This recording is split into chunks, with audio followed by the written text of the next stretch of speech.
With cannabis becoming legal in more and more states across the country, there is no doubt an increased demand for the cash crop.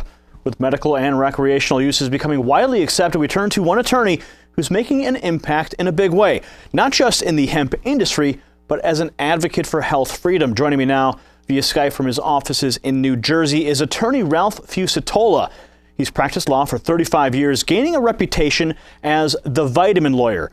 Today, he consults with natural products companies and is a trustee of the Natural Solutions Foundation and the Institute for Health Research. He credits the Natural Solutions Foundation as given him a wonderful opportunity to have an encore career advocating for health freedom. And right now, they're focused on CBD hemp and on preparing major litigation to stop FDA and FTC censorship of free speech about health and food. Ralph joins us today on the program. Ralph, thanks for being here. Thank you, Gary. It's a pleasure. Ralph, you've been an advocate for health freedom for over half a century. Before we get into the CBD industry in Chile, which you're helping spearhead, I want to get into some of the current events of the day. Get your perspective on that, because today, with terror attacks on journalists and mass government spying on dissidents, what is the status of individual freedom in America? It is precarious in America and around the world. But you know, as that great 20th century genius Buckminster Fuller put it shortly before he passed to some of his students, he said, "The secret government will become impossible because of the new communications technology." Now, that was before the advent of the World Wide Web and social media. And I believe that social media, World Wide Web, things like what you're doing are precisely what's going to preserve freedom and protect it into the next century. Now, when he was referring to the secret government and technology, do you think, obviously, when we have social media posts, we did a report just the other day that social media is now being harvested by law enforcement agencies or creating threat assessment profiles on individuals. So before they even knock on your door, they already know who you are and if you're going to, how you're going to react to the police. So what secret government is he speaking of in that quote, Buckminster Fuller? I believe he was directly relating to the elites that run the government apparatus. He understood very clearly the nature of the beast. But the secret government itself, has government become more secretive? Very much so. Very much so. And it's a long time since Lysander Spooner called it a secret band of robbers and tyrants. But we see every day with the militarized police, with all of the other events happening in society, that individuals have to carefully take account of what's going on around them and have to prepare to defend their own liberty. What do you make of the freedom of the press and the situation that unfolded in Paris just recently? Je suis Charlie. We are all Charlie. We are all Spartacus. You know, that's where the battle for freedom is. And it's a battle for freedom against people who are willing to use violence, brutal violence, against other individuals who are merely speaking. And so we're back here to the issue of free speech, one of the cornerstones of American society. And the First Amendment has always been held by our Supreme Court as having a preferred position. That's why it's the First Amendment. And of course, it's just before the Second Amendment, which is the amendment that guarantees the First Amendment. Now let's go to your CBD project. What is it? What's inspired it? All right. Well, cannabidiol, CBD, is a powerful nutritional aspect or part of industrial hemp. As Dr. Rima Lebo says, CBD is the holy grail of natural health. It is all help, no high. Now, while THC, the part of hemp that gets you high, is not native to the human body, there are a lot of other chemicals, phytochemicals, plant chemicals in hemp that have a different status. The cannabidiol group includes substances that are native to the human body. It was just in the mid-90s that they discovered an entire neurotransmitter system in the human body built around what is called endocannabidiol, CBDs. Like any other nutritional part of our body, as we age, the amount of the nutrient goes down, and so supplementing with phyto CBDs from plants, will help the body maintain its homeostasis. So CBDs are the part of the hemp plant that really should get all the credit, or almost all the credit, for its healing capacities. Now, I understand it took about 6 years to get your license in Chile working with Dr. Lebo. Why did it take so long? Well, of course, it was politics. First of all, we're working closely with a great agricultural engineer by the name of Alvaro Gomez, who is the spearhead of that 6-year struggle. He's a university-trained agricultural engineer, and he's from a family of organic farmers. And he's the one who struggled. We've helped. It was necessary for him to have a contract with a foreign company to market his products. We are that company. And together, there was a law passed by the Chilean Congress that required the issuance of the hemp license after it was first rejected by the bureaucracy.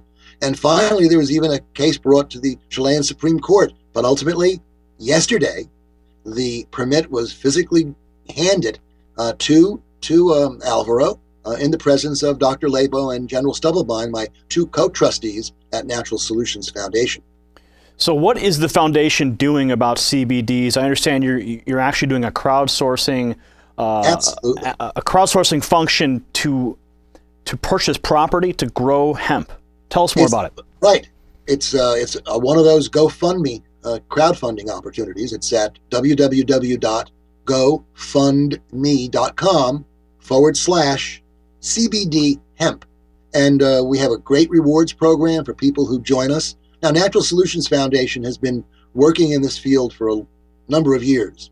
Our mission is to discover, to develop, to demonstrate, to document, and to disseminate natural solutions. As part of that, back a few years ago, we actually bought a coffee farm in Panama.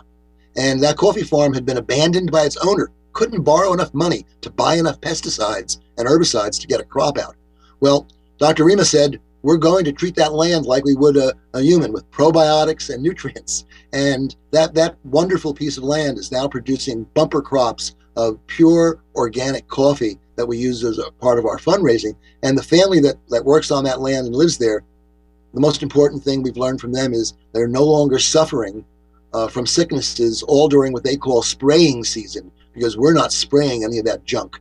We learned how to do organic farming by doing it. And we're applying those techniques in Chile, in the deep south, to create a supply of low radiation, organic CBD hemp products. There's a worldwide demand that's growing rapidly for all hemp products. And the CBD nutrient from hemp oil is the one that has the greatest promise to support and maintain a healthy status. Now, why did you say? It says the Holy Grail. Why? Really is. Why did you decide to go a crowdfunding method as opposed to seeking out traditional investors? Well, we have a limited liability company that will accept limited investors, and we're certainly willing to do that. We believe in what are called the Shanghai principles, that when organizations like ours do these things, we have to do them with passion, with perfection, and with profitability. If it's not profitable, it's not sustainable, it's not a demonstration of natural solutions. So we felt we had to reach out beyond our usual circle of supporters, and crowdfunding is the way to do that. And as I said, great reward system. People who crowdfund with us will get benefit from the crowdfunding, and we will get an opportunity to build the greenhouses that will produce high quality, high potency CBD hemp, from which we're going to be able to extract the world's first commercial grade organic CBD hemp. There's some CBD hemp out there, but it's not organic. They use some pretty dangerous chemicals often to extract it. We're using hypercritical steam extraction, and we're using methods to grow the plants that are natural and that will assure bumper crops. Shifting gears now, tell us about the health freedom litigation in which you're involved. Well, there's a link between the CBDs and the litigation, because back in September, we received a warning letter from the FDA and FTC together telling us we couldn't say certain things about certain nutrients. And of course, that's not the trigger for the lawsuit. We've been seeking to get the FDA and the FTC in court for a number of years. Back in 2007, we strongly opposed their CAM guidance and stopped that through public pressure. Back in 2009, we were among the leading plaintiffs in the Stop the Shot litigation that was aimed at stopping mandated swine flu vaccines. And of course, it was massive public refusal to accept the shot that actually caused that entire swine flu vaccine panic to end. And of course, it was the pandemic that never was. So we've done these things before, and we've been told by the courts on a number of occasions, hey, you don't have standing to sue. You're not being personally attacked. Well, now we're being personally attacked for telling the public about some government studies and about the nutritional benefits of nutrients. And we now can go to court. So we've been very careful to exhaust our administrative remedies. We've filed, for example, a formal public petition with the FDA asking for the FDA to protect our freedom of speech regarding health and food. And people can go to a tiny URL to actually see that petition. It's tinyurl.com/free health speech. That's the one. And you'll get to an action item where you can send messages to Congress and to your state legislators telling them that you want freedom of choice in health. Now, that's the beginning of it, but it really goes back 100 years. And if you have a couple of moments, I'd love to talk a little bit about why we think we can win the health freedom of speech lawsuit. Go ahead. We do only have about a minute left, so if you could sum it up, and then we can. That for 100 years, the Supreme Court has been consistent. FDA, FTC cannot compel us to express opinions we don't hold. And when Congress in '94 passed the Dietary Supplement Health and Education Act, they compelled speech. They said every bottle of vitamins shall contain a statement not intended to prescribe, treat, diagnose, cure, mitigate any disease. Well, that's forced opinion. We may or may not hold that opinion. And Congress never had the power to force that on our bottles. But once they did that, the FDA and the FTC felt empowered to censor any speech that didn't meet that standard. And by overturning that portion of the Dietary Supplement Health and Education Act, we will free speech about health and food. We will open up the doors to truthful information. And the Supreme Court has said that the federal government has no legitimate interest in stopping people from making what it considers bad decisions with truthful commercial information. And that's what we hope to vindicate again before the Supreme Court. All right. Any last words for the audience today? Yes. Go to www.gofundme.com/CBD hemp.